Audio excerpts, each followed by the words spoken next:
Ka tangi te kaka, ka tangi te hopo. Ka tangi hoki kia hou te hei Māori ora. Tēnā koutou katoa. E te wharenui, tēnā kou. E te papa ki wāhau, tēnā kou. I ngā mata, haere, haere, haere. I ngā mana, i ngā reo. Nā mihi nui a kia kātou katoa. Nā mai haere mai, kia tēnei hui, nō reira tēnā koutou. Tēnā koutou, tēnā tātou katoa. Last year I met with the Ministry of Foreign Affairs and Trade. And one of the senior officials in the room, before we even started, came over and said, I just want to let you know, I believe Israel has a right to exist. It would be an insult if anyone were to come to this country and tell us that they believe New Zealand has a right to exist. And I would be concerned if our officials would question the existence of any other UN member state. But the right of Israel is questioned. There are concerted efforts to demonise and delegitimise the Jewish state and to deny the right of Jews to self-determination in their indigenous land. The trade union movement that Mr. Minto is involved in curses Israel for alleged crimes. Yet they say nothing when they host a delegation of Indonesian trade unionists, despite the crimes that Indonesia is committing in West Papua. I'm sure many union members would be surprised to hear the rhetoric of their leaders and the anti-Israel sentiment and their gross hypocrisy. But not only is Indonesia not mentioned, then no one is suggesting that China shouldn't exist because they're putting 1 million Uyghur Muslims in concentration camps and actually occupying Tibet.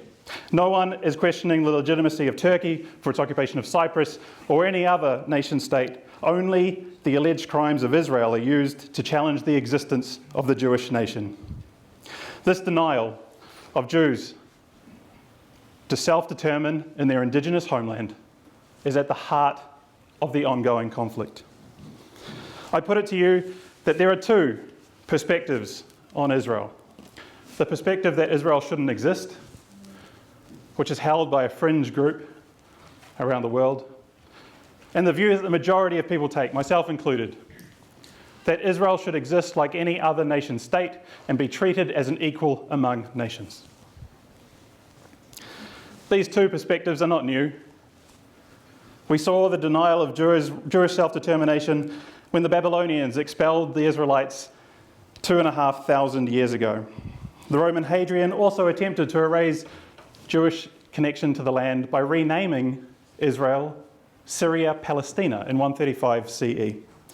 And more recent opposition to Jewish self-determination has seen Arab violence force the British to limit immigration into their Mandate of Palestine in the 1930s, when European Jews especially were seeking refuge.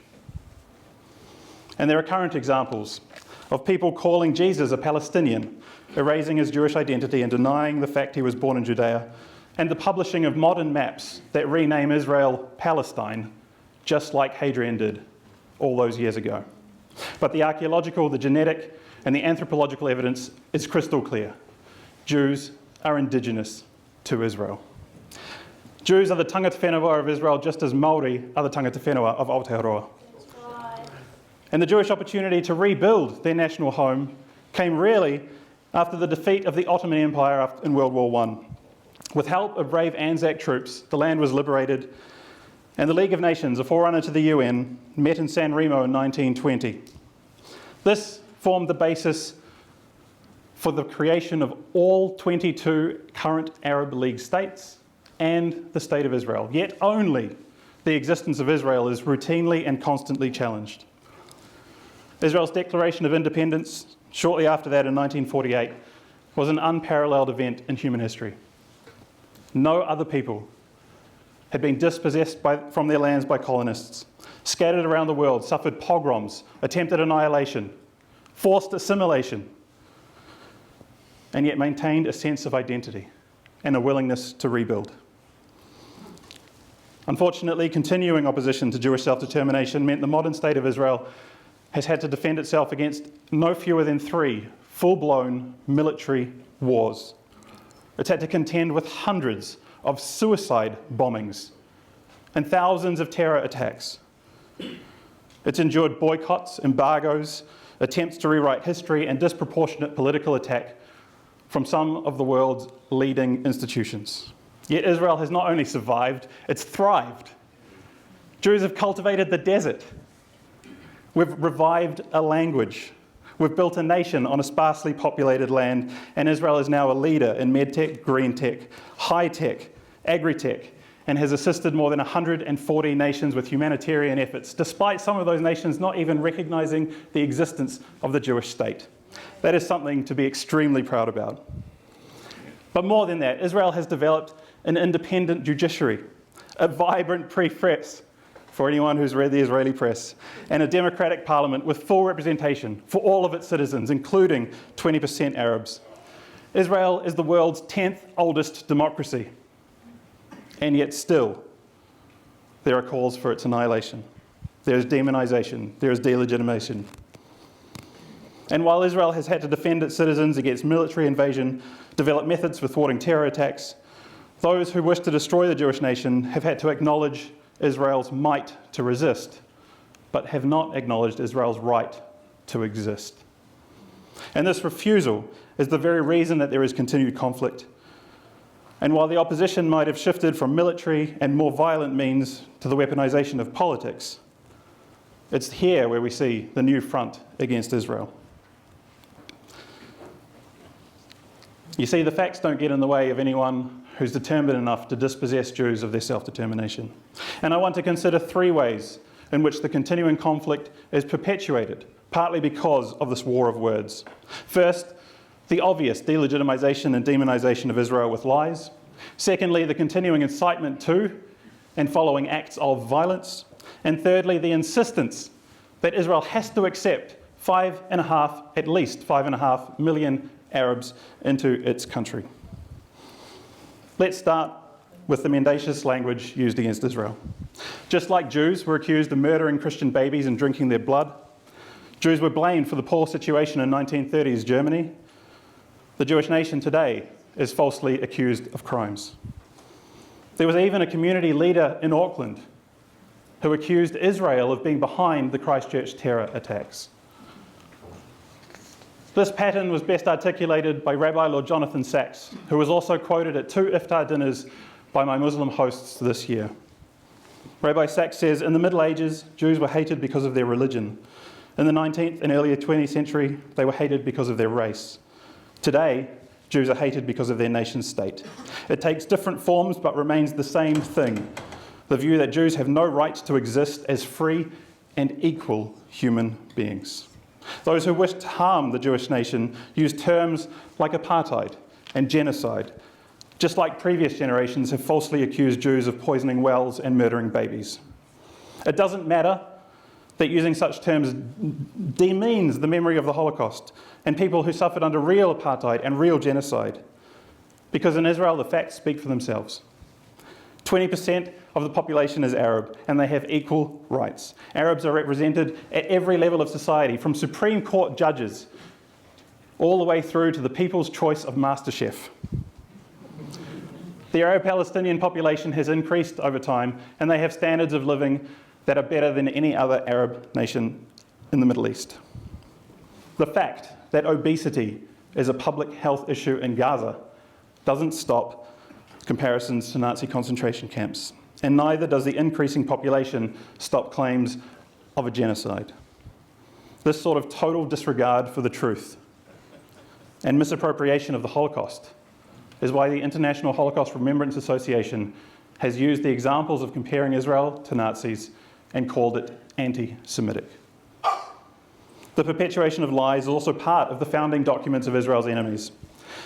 Passages of the Protocols of the Elders of Zion that claim Jews control the press and world economies are enshrined in the Hamas Charter, along with paragraphs that reject negotiations and call for the creation of an Islamic state in place of Israel. And Hamas continues to carry out that charter through rocket attacks, building terror tunnels instead of infrastructure, and violent riots on the border with Israel, to which they bring children to use as human shields.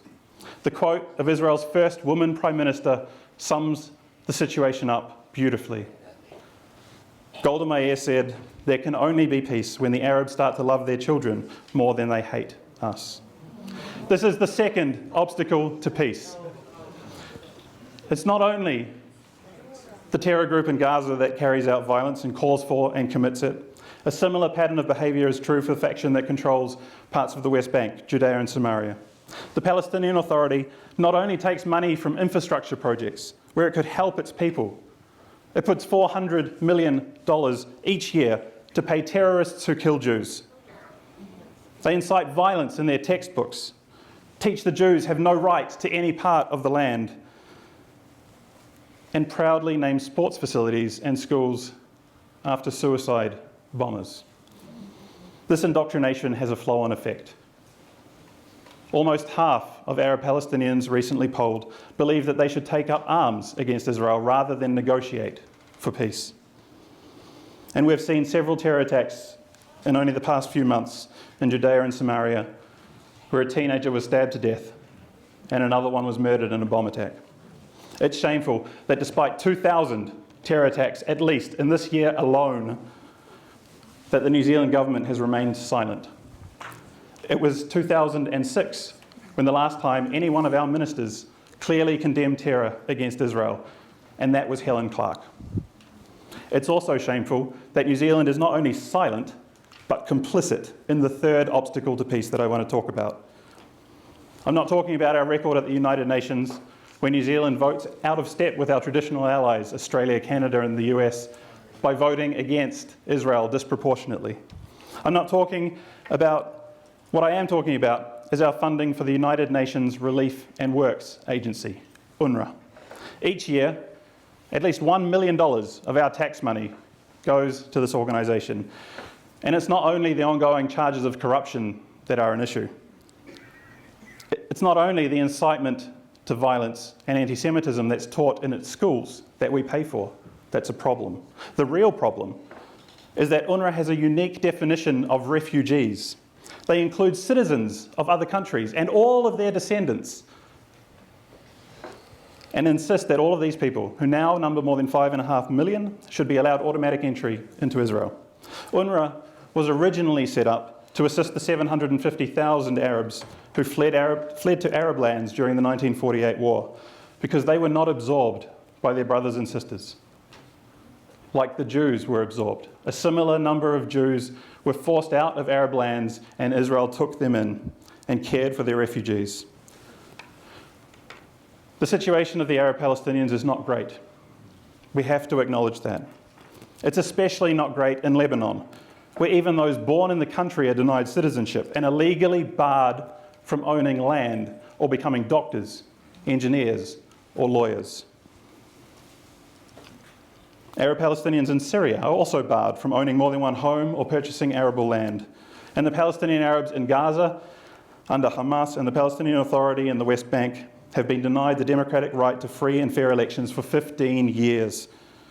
And they dare not speak out against their government for fear of arrest or worse.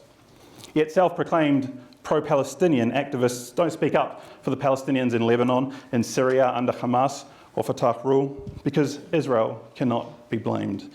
You see, most pro-Palestinian activists are not pro-anything. They're anti-Israel. And I challenge you to listen to what Mr. Minto has to say with that lens. But back to the third barrier to peace.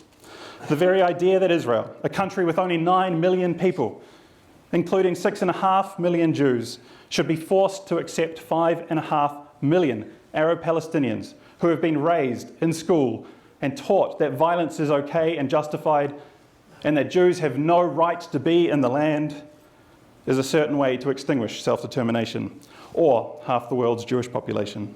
This idea is framed as a right of return, even though there is no such right in international law. It is a pretense whose practical implementation would likely be the Jewish genocide.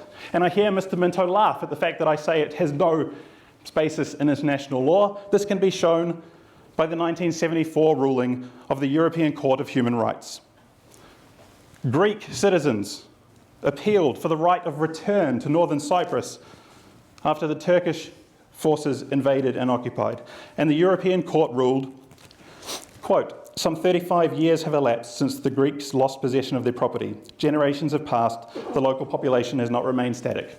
The Greeks had no right to return." The Palestinians claim that right for not only the Arabs who actually fled in 1948, but all of their descendants, despite the Arab-Israeli conflict lasting more than twice as long as the Turkish-Greek conflict. And the local Israeli population has certainly not remained static. So the illegitimate right of return, the continuing violence, and the demonising language are three of the major reasons there is no peace. These three ways of opposing Jewish self-determination in the indigenous lands are all embodied in what I'm sure Mr. Minto will talk about, the boycott, divestment and sanctions campaign against Israel. BDS, as it's known, uses the language designed to demonise Israel. The formal goals talk about Jews as colonisers and suggest Arab Israelis do not have equal rights. That would be as if a group came here and told us Māori were colonisers of Aotearoa, and not every citizen has equal rights. BDS activists often say that they're non-violent, but they turn a blind eye to terror against Israel, just like our ministers have done since 2006. And they officially call on Israel to take down the security barrier that has protected lives against terror. And some BDS supporters have even excused indiscriminate rocket attacks and other violent acts as resistance. And BDS explicitly calls for the right of return, as they call it. It's also noteworthy that BDS activists in Western countries don't vehemently call for boycotts or sanctions of any other country. Some governments are acutely aware of this double standard and discrimination. With overwhelming bipartisan support, the US House of Congress passed legislation outlawing boycotts of Israel, just as they have passed laws against discrimination on the basis of race, gender, and sexual orientation. And a majority of German lawmakers have also voted for a motion that condemns BDS, saying it was similar to the Nazi boycott of Jews. The BDS campaign is also similar to the Arab boycott of Israel shortly after independence. But as time has gone on, modernising Arab states have come to realise that Israel is not the root of all conflict. Particularly the devastating civil war in Syria and the ascendancy of threat posed by Iran in the wake of the nuclear deal, Gulf states have turned to Israel for support and become more open to relations. Arab states like Saudi Arabia and Bahrain are engaging with Israel in matters of trade, technology, water security, agriculture, environment and ecology, and in security against the moral chaos provoked by ISIS and Iran's proxy terror groups in Yemen, Syria, Lebanon and Gaza. There is now a more open and positive relationship, which is a long way from the Khartoum Resolution in 1967, which is famous for its three no's, when the Arab League said no peace with Israel, no recognition of Israel, and no negotiations with it. The road to peace, ladies and gentlemen, is not easy, and it is not short. It took a courageous Egyptian leader in 1979 to sign a peace treaty with Israel, and it will take a courageous Palestinian leader to acknowledge that Jews have a right to a nation in their indigenous lands. Jews have always accepted a compromise on this issue and offered to share. In 1936, the Peel Commission identified, quote, an irrepressible conflict between two national communities within the bounds of one small country. They recommended partitioning the land, which the Jews accepted and the Arabs rejected, just like the 1947 UN partition plan. Even though those plans both denied Jewish sovereignty over Jerusalem and Judea and Samaria. It seems absurd that Zionists would give up Zion. But Jews have always been, and repeatedly shown to be, willing to compromise for peace. Unfortunately, that compromise hasn't been reciprocated. The Arabs rejected the British and UN partition plans and have continued to reject proposals for peace without any counter-proposal. In the words of Bill Clinton following the Camp David meeting in 2001, Arafat was, quote, here 14 days and said no to everything. Despite the offer from Ehud Barak at the time, including a bold compromise on Jerusalem and much of the West Bank, and an even more generous offer in 2008 was made by Ehud Olmert. That offer too was flat out rejected. The reason for rejection can only be explained by the perspective of rejecting Jewish self-determination in any part of their Indigenous lands. British Foreign Secretary Ernest Bevin, in 1947, when the British gave up their mandate, identified the very problem then as remains today. He said His Majesty's government have been faced with an irreconcilable conflict of principles. For the Jews, the essential point of principle is the creation of a Jewish sovereign state. For the Arabs, the essential point of principle is to resist to the last the establishment of any Jewish sovereignty in any part of mandatory Palestine. The reality is that a refusal to accept compromises is encouraged by the international community. As long as Israel is condemned, and only Israel is condemned, for defending her borders, for building communities, and for not allowing the fictional right of return, Arab Palestinian leaders have no reason to negotiate. Why would a leader turn up to a negotiating table when their perceived enemy is being condemned so disproportionately and they suffer no consequences whatsoever? As long as Arab Palestinian leaders can continue to rule without elections, outlaw the selling of land to Jews, talk about apartheid, and incite or glorify violence without condemnation, there is no reason for them to change their ways. So if you don't want to destroy Israel, and you want to see a thriving, modern Arab-Palestinian state exist peacefully alongside a Jewish state, perhaps we should rethink our funding to UNRWA, rethink our voting at the United Nations, and condemn terror against Israel. We should take a stand against any group that discriminates on the basis of where you're from or your nationality. If we want justice, we need to act justly, and not only hold Israel to account. With those double standards, there is no chance for peace. I'll leave you with this. The denial of the right of Jews to self-determination in their Indigenous lands underlies the conflict. Opposition has moved from violent military means to a war of words, where language that has similarly demonized and delegitimized Jews is now being used against Israel. As well as this language, there are political efforts to destroy the Jewish home. But today, these efforts are coming from fringe groups. Most people, even in New Zealand, according to our polls, support Israel and its right to exist. And even some of Israel's traditional enemies are changing their minds. The Israeli national anthem is Hatikva. It means the hope. I hope the ancient hatred of Jews will be eradicated and the world will come to respect the equal rights of Jews to a home in their Indigenous land. And if the right will not be respected, then we must continue to ensure that Israel has the might to defend itself. Because as the saying goes, if the Arabs put down their weapons, there will be peace. If Israel puts down her weapons, there will be no more Israel.